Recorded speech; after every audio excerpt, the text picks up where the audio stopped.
Bonjour et bienvenue au studio d'Investir D où j'ai le plaisir de recevoir Fala Gervais. Bonjour. Bonjour, Alors vous êtes directrice financière et risque chez Coface, c'est tout bien à ça? fait. Pour commencer, peut-être expliquez-nous, pour ceux qui ne vous connaîtraient pas encore, qu'est-ce que c'est Coface? Alors, COFAS, nous sommes en fait l'un des 3 leaders mondiaux dans l'assurance crédit. Qu'est-ce que l'assurance crédit? L'assurance crédit, notre cœur de métier est d'assurer notre client contre le risque d'impayé de ses propres clients. Voilà le cœur de métier. Donc, notre chiffre d'affaires annuel est environ de 1,8 milliard d'euros. Nous employons plus de 5000 personnes dans le monde. Dans le monde, quand je dis dans le monde, c'est plus de 150 pays en termes de présence géographique. Et nous servons quelques 100 000 clients. Donc on peut dire que vous êtes un acteur de référence de la gestion du risque de crédit commercial. Et quelles sont les différentes solutions du coup, que vous proposez dans cette gestion de crédit commercial? Donc l'année prochaine, nous allons fêter nos 80 ans. Ce qui veut dire qu'en fait, nous avons accumulé une expertise et une base de données sur la santé financière des entreprises dans le monde unique. Et à partir de là, nous avons développé des services adjacents. Alors, nous faisons de l'affacturage et nous faisons de l'assurance On caution. rappelle ce qu'est l'affacturage? L'affacturage, c'est un service bancaire. Donc, ce sont les clients qui se font financer leurs créances d'entreprise. Donc, c'est vrai, c'est un moyen de refinancement.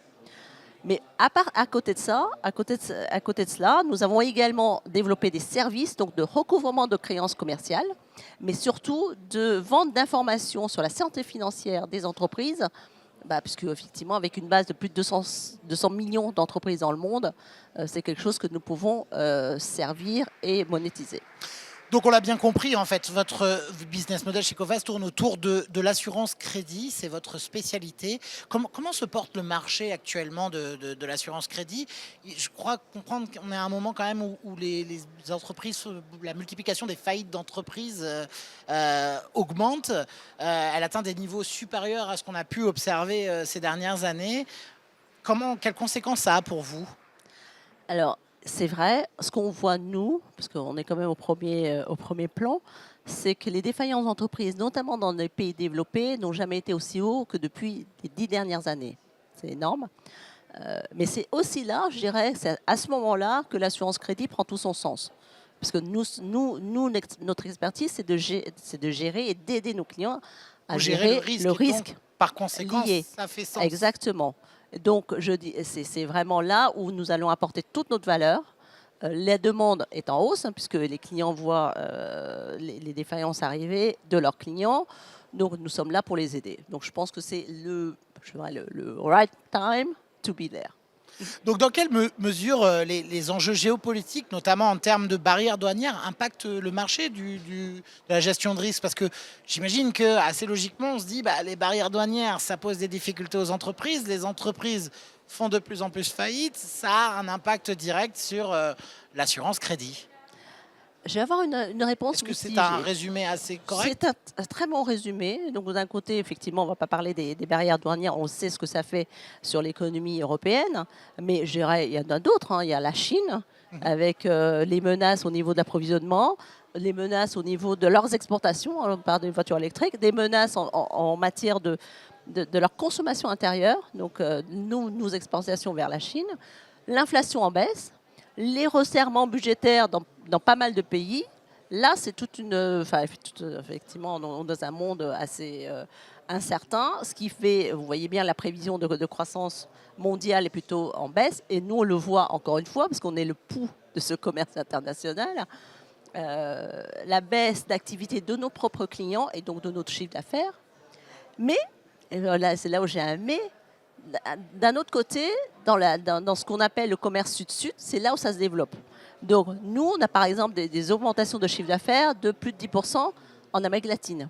Donc, il y a des corridors qui se ferment et d'autres qui s'ouvrent.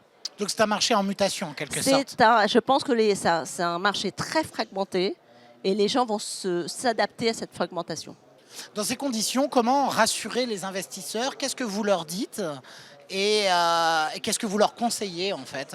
Regardez les fondamentaux. D'accord. Il y a plusieurs choses. Il faut regarder à travers le cycle. Donc, on a quand même une performance, je rappelle, une performance opérationnelle, notre ratio combiné pour ne pas être trop technique, ça mesure la marge opérationnelle. Il est à 70%, ça veut dire qu'on a une marge opérationnelle de pas loin de 30%. C'est le meilleur par rapport à tout le secteur de l'assurance crédit depuis 5 ans. Donc c'est ce que j'appelle les fondamentaux. Nous avons également développé nos activités de services pour justement diversifier et ne pas être aussi volatile. Et puis, je rappelle qu'effectivement, Coface, on distribue 80% de nos résultats nets, depuis toujours d'ailleurs.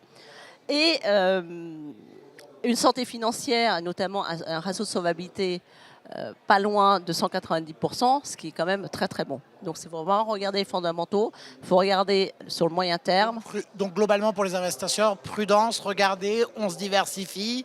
C'est ce qu'on fait. Et on investit, on continue d'investir pour l'avenir. Et jusqu'à présent, nous avons quand même délivré un très bon rendement sur le titre Coface. Merci beaucoup, Fala Gervais, d'être venu nous voir aujourd'hui au studio Investir D. Merci à vous. Merci. C'est un plaisir.